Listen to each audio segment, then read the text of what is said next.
So this free video generator just recently came out, and it is being compared with Sora AI, popular Sora AI that can create videos, and it can create high quality videos from text.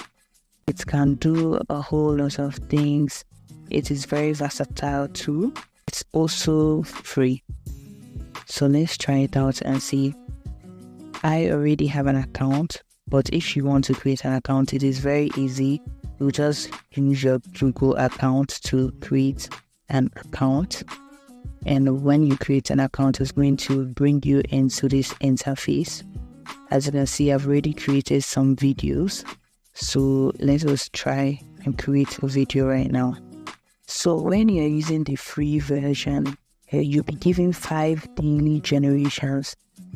And when you're using the paid one, it has no limit to generations and no queue.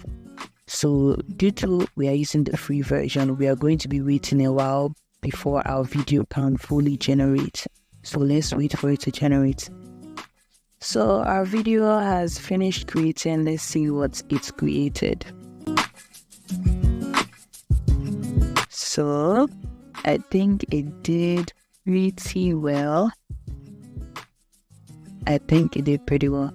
Just that the video is short. If you want to extend the video, you can simply press on the extend.